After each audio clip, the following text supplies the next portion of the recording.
Chers amis djiboutiens, chers amis français, au terme de ma mission en République de Djibouti, je souhaitais m'adresser une dernière fois à vous. Ces 3 ans seront passés à une vitesse vertigineuse, marquée bien sûr par la pandémie de Covid-19 qui nous aura tous fortement impactés et qui aura mobilisé l'ambassade et ses services. Vol dérogatoire pour permettre à chacun de retrouver son foyer au moment où les espaces aériens du monde entier étaient fermés, opération de solidarité au bénéfice de la population locale, acheminement des premiers vaccins dès le printemps 2021, campagne de vaccination en faveur de nos ressortissants. Ces 3 années auront également été marquées par la qualité et la densité des échanges politiques au plus haut niveau entre Djibouti et la France. Après la visite très réussie du président Macron à Djibouti au printemps 2019, le président Guelleh s'est rendu à plusieurs reprises à Paris, et notamment en février 2021 en visite officielle.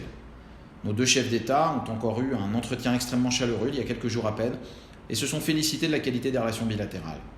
Les visites ministérielles, très régulières, comme celle du ministre français des Armées à Djibouti le 15 septembre, ainsi que des missions parlementaires sont venues encore renforcer notre dialogue politique. Au-delà, j'ai été fier et heureux d'apporter avec toute l'équipe de l'ambassade, dont je salue le travail et le dévouement, notre concours à cette relation riche et ancienne. Sur le plan diplomatique, je veux souligner la très grande convergence de vues entre nos 2 pays sur les questions internationales. Notre relation de défense, grâce notamment à la présence et à l'engagement des FFDJ pour et avec les Djiboutiens, et à notre traité de coopération en matière de défense, est quant à elle unique et contribue à la stabilité régionale. Je pense aussi aux actions menées dans le domaine de la sécurité et de la protection civile. Nos programmes de coopération et notre action auprès de la société civile djiboutienne rencontrent en outre un vrai succès. Je ne pourrais d'ailleurs tous les citer.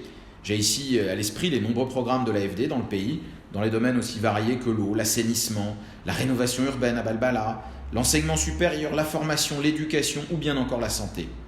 La promesse d'un engagement de 100 millions d'euros sous forme de dons entre 2018 et 2023 sera tenue. Nos programmes, au bénéfice des associations féministes, des jeunes entrepreneurs, des étudiants, des chercheurs ou des archéologues, conduits avec nos partenaires djiboutiens, rencontrent grand écho ici. Tout comme la programmation culturelle de l'Institut français où des milliers de visiteurs se pressent chaque année.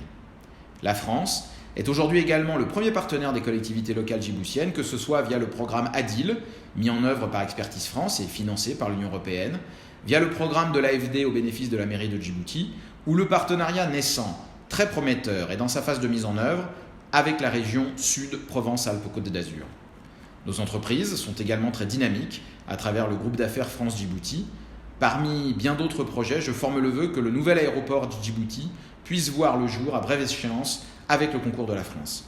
Enfin, s'agissant des questions scolaires, et outre notre partenariat avec le ministère djiboutien de l'Éducation nationale et de la formation professionnelle, je me réjouis que les travaux de construction du nouveau lycée français de Djibouti aient enfin pu commencer ces derniers mois et que l'ensemble des classes du Collège de la Nativité aient été homologuées par l'AEFE. Un mot plus personnel enfin. Je souhaite remercier vivement les autorités djiboutiennes de leur accueil, de leur disponibilité et de leur concours à l'exercice de ma mission. Merci aussi à la population djiboutienne de sa chaleureuse hospitalité que j'ai toujours eu grand plaisir à rencontrer au cours de mes nombreux déplacements à travers le pays. Merci enfin à la communauté française dont l'engagement et la présence à Djibouti font honneur à la France.